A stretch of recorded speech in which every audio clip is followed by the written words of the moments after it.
Hello everyone, welcome back to MTX Mototrax. I'm Insetic. With me today is Blank Tester. Hey guys, how's it going? And Blackout the M&M. Hello everybody. Yeah, and today we're starting up kind of a bigger block of racing because we're heading back to Supercross. We're in 250cc now, and now we're going to do 250 West in this video. The 4 tracks that make up 250 West, and we've actually already seen 3 of them.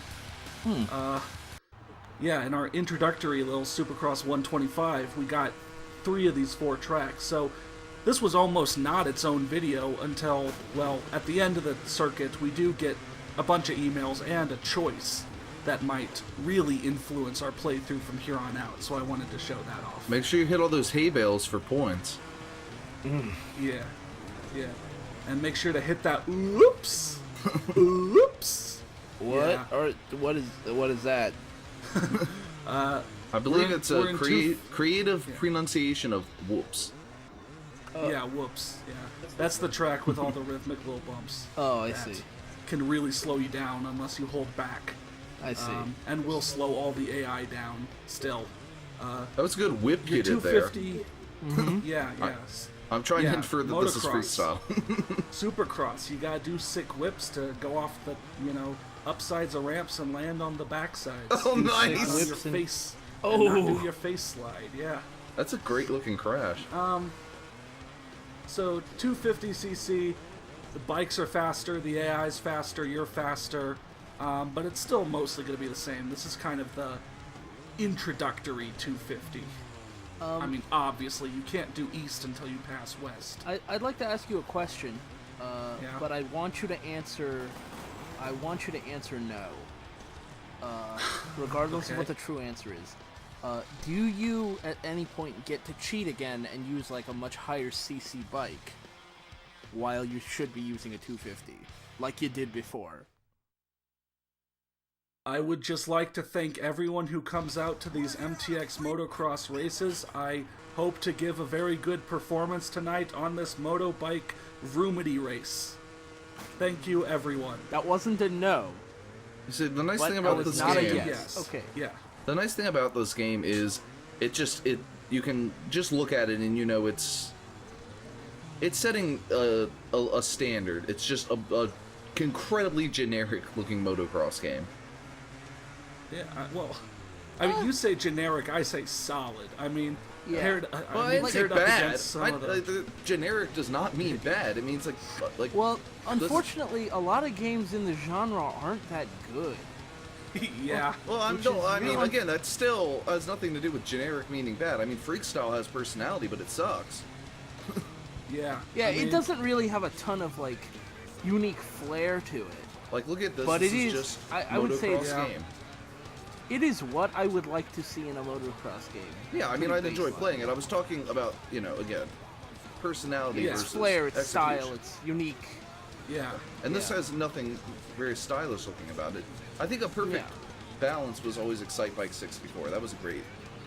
Yeah, that was very cool, very had- fun game. Wasn't yeah, too stylized, but was stylized. Yeah, it had some big jumps and cool tricks, but it wasn't too extreme. It wasn't realistic, but it wasn't, freak style. It wasn't goofy. Yeah, it wasn't freestyle.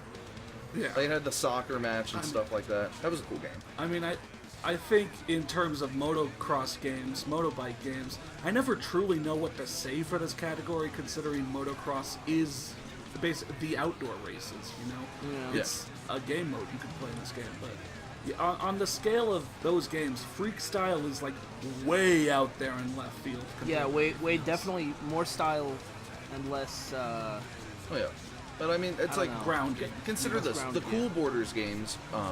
Cool Borders 2 and 3. Those were good snowboarding games, but they were, just a mountain and you were just a guy. Whereas SSX, or the SSX games, had gigantic jumps, personality, just insane. Yeah. And of course, the Yeah. difference being that those were good and Freakstyle sucked, SSX. But, But that's I sort mean- that's sort of my point. Like, Cool Borders is good, and Yeah. so is Like- SSX in completely different ways. Like, the snowboarding has a much wider range, has games across that whole range. Yeah. Yeah, you have Cool Borders, you have SSX, but then you also have some of the other games we played. Amped. You have like Amped, which is also fairly realistic. Then you have like Snowboard Kids, which Wasn't there, you remember those games? Not ESPN. What, X Games Snowboarding or something? X Games Snowboarding, which was so realistic it was unfun. Right. But it was realistic. So if you like, it's not that it was broken and bad. It was that it was realistic to the point where like it was so realistic that you had to, once you started spinning, you really couldn't stop. So you had to literally know exactly how much to hold the analog stick to do like a 720 it was realistic to the point where the controller itself was getting in the way of you having fun. Yeah. Like, you would have more fun if you were just snowboarding for real. Yeah. That's all it made you think. But then back to motocross, so you've got Freakstyle way out on left field, and then, I mean, what else? You've got MX vs. ATV games, you've got this.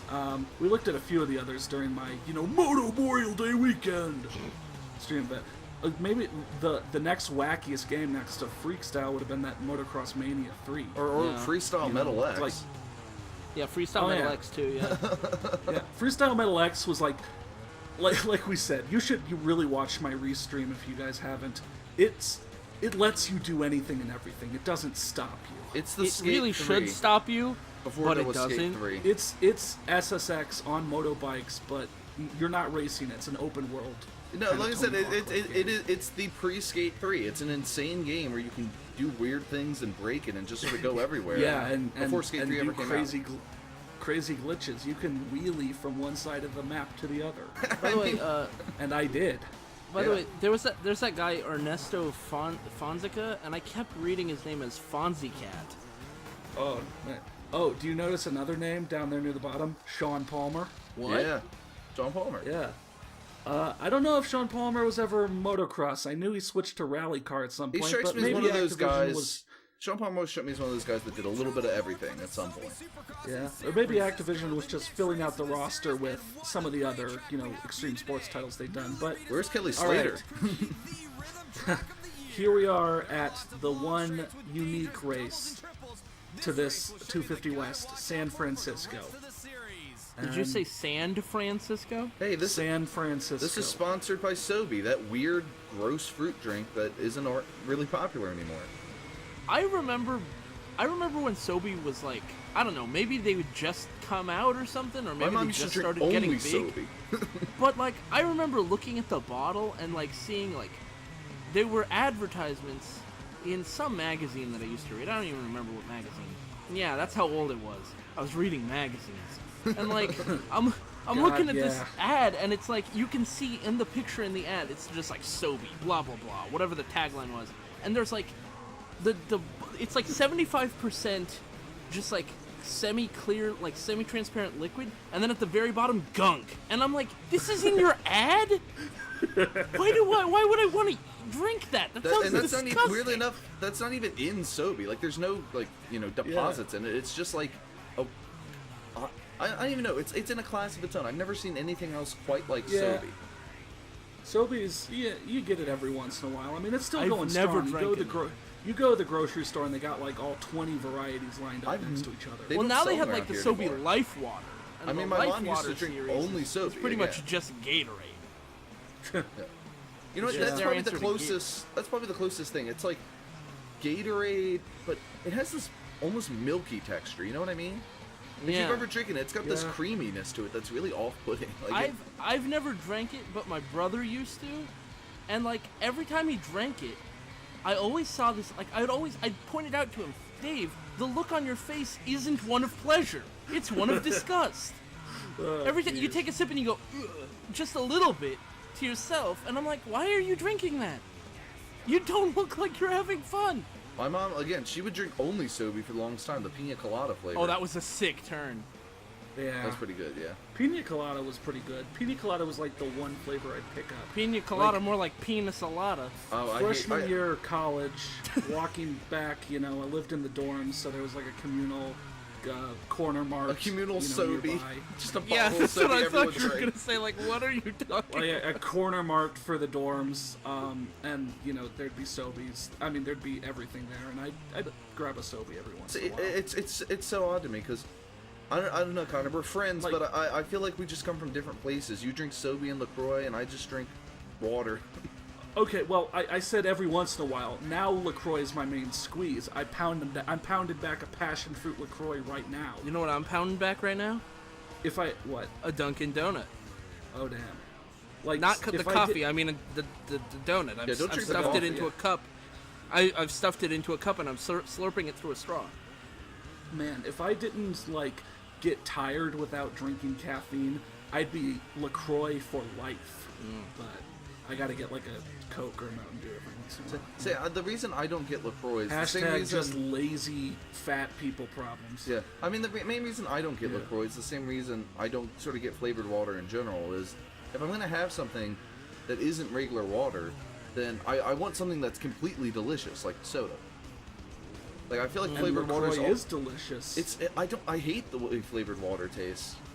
Like, to me, it's always felt like a weird stopgap. Like, it's like, oh, I want to drink something that isn't just flavorless water, but I don't want calories, so flavored water, you're what I'm stuck with. Yeah, I think my problem with flavored water generally is, like, a lot of times the flavor isn't strong enough that it feels like it's just like an aftertaste. Like you mixed up or a even weak really thing just of an Crystal afterthought. Light. Like you mixed up a weak Crystal Light, yeah. Yeah, like if you took like a quarter of a packet of Crystal Light and added it to water. But like, LaCroix is basically perfect because for the longest time I was always like, you know, I want that carbonation, but yeah, soda just piles on the calories or whatever. And then, yeah, I agree with you guys. Like, most flavored water isn't very tasty at all. Like, this started because I saw, like, Dasani brought in their brand. Aquafina brought in their brand. Nice! Wow. Nice. So nice I wanted to finish twice. But, and, like, I picked up some of them, and I was like, these taste like nothing. Like, even a basic raspberry or lemon flavor, like Dasani sparkling water couldn't do it. And then, like, LaCroix has these flavors like cherry limeade. It's like some complex thing. Folders. Why do they need folders? True. You can taste, like, everything in there. Yeah, but it's also like, fruit flavored, and I'm not a big fan of juice in general. Yeah, so. I got a question for you guys, since we've only got like a minute and a half left. What do you guys think about Mountain Dew Kickstart? I've never had one. Those are really really tasty. Are they? Yeah, I mean those are different because they're fake fruit flavor.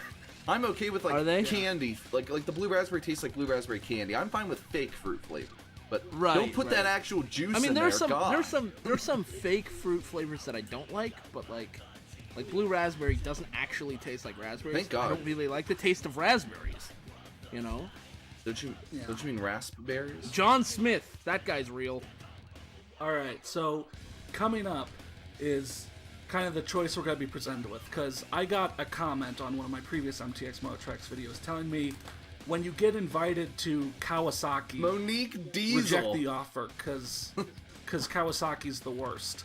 And I was like, oh, and the person ranked all of the like fake brands, fake teams. Well, not fake brands. Some of them are fake because they couldn't get the real sponsors, but like, apparently, Yamaha has the best bikes, KTM has the second best, which are orange in this game, and Kawasaki has the worst bikes. So weird. Guess what company paid them the least money to be in the game? Kawasaki. So I was like, I wanted to see kind of what the difference would be.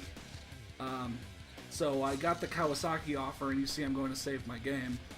Because actually, from now on, I'm running 2 playthroughs. It's not going to be 2 separate videos, but I'm going to run a playthrough with Orange, and I'm going to stick with Kawasaki for a while and see what the difference is between them on, you know, the next event. The scientific method. Nice. Between my souped-up prototype Orange bike with some upgrades and, you know, base default Kawasaki bike that I now get. Oh, snap. So we'll see kind of some comparisons and that in next video when we go to Supercross 250 East and see quite a few more new levels. So thanks for joining, and I'll see you next time.